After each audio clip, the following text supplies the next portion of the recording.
நமக்காய் இருக்கிற ஜபங்கள் என்னென்ன காரியங்கள் நம்ம மாற்றிக்கொள்ளணும், என்னென்ன காரியங்களுக்காய் கர்த்தரிடத்துல ஜெபித்து பெற்றுக்கொள்ளணும் என்கிற வசனங்களை பார்த்து கொண்டிருக்கிறோம். இன்றைக்கு ஒரு வார்த்தையை நம்ம தியானிப்போம். ரோமர் 10ஆம் அதிகாரத்துல 9வது வசனம் என்னவென்றால், கர்த்தராகிய இயேசுவை நீ உன் வாயினாலே அறிக்கையிட்டு தேவன் அவரை மரித்தோரிலிருந்து எழுப்பினார் என்று உன் இருதயத்திலே விசுவாசித்தால் ரட்சிக்கப்படுவாய். இன்னைக்கு ஆண்டவர் அந்த ரட்சிப்பை குறித்து பேச சொல்லுகிறார்.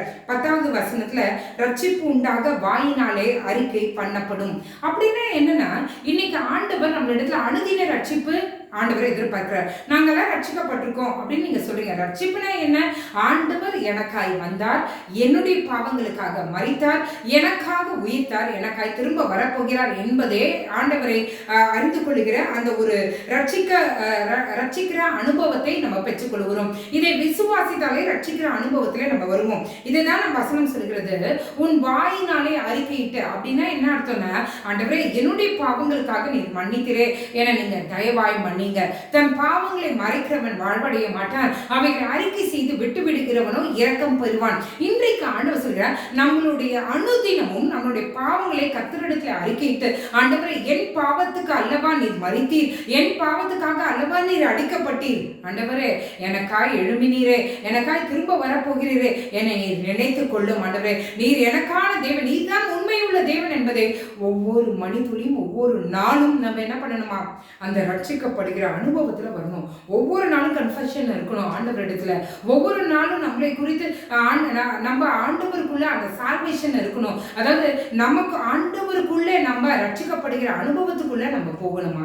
அப்படின்னா என்ன, ஒவ்வொரு நாளும் கர்த்தரிடத்துல நம்மளை சப்மிட் பண்ணி, ஆண்டவரே எனக்காய் நீ இருக்கிறீர் என்ற விசுவாசத்தோடு இந்த பூமியில நம்மளுடைய காரியங்களை செய்யணும்.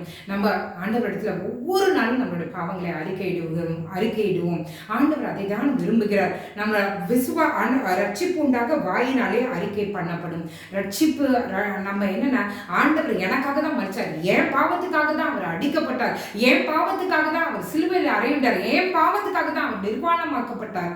இப்படி நம்மளுடைய பாவங்களுக்காக மரித்த அந்த கர்த்தரை நம்ம நினைத்து பார்க்கும்போது நம்மளுடைய இருதயத்துக்குள்ள, ஐயோ எனக்காய் மரித்த தேவன் எனக்காய் திரும்ப வரப்போகிறார், அவரை எதிர்கொள்ள நான் ஆயத்தமாக இருக்க வேண்டும் என்கிற ஒரு ரட்சிப்பின் துணி நமக்குள்ள அது எழுப்பப்படும். அந்த ஆயத்தத்தின் துணி நமக்குள்ளே எழுப்பப்படும். அதனால நம்ம எல்லாரும் ஒவ்வொரு நாளும் ஆண்டவரிடத்தில் நம்மளுடைய பாவங்களை, அணுகின பாவங்களை கர்த்தரிடத்துல அறிக்கையிட்டு, ஆண்டவரை தெரிந்தோ தெரியாமலோ அநேக பாவங்களை செய்கிறது உண்டு, தயவாய் மன்னிங்க சொல்லிட்டு ஆண்டவரிடத்துல அறிக்கை செய்து மன்னிப்பை பெற்றுக்கொண்டு, ஆண்டவரே எனக்காய் திரும்ப வருகிறீர், நீ தான் மெய்யான தேவன், ஆண்டவரே உண்மை எதிர்கொள்ள என்னை ஆயத்தமாய் வையுங்கப்பா, ஆயத்தமாய் நான் இருக்க எனக்கு உதவி செய்யுங்க சொல்லி ஆண்டவருடைய உதவியை கேட்கும்போது இந்த அனுதின ரட்சிப்பிலே நம்ம வளர முடியும்.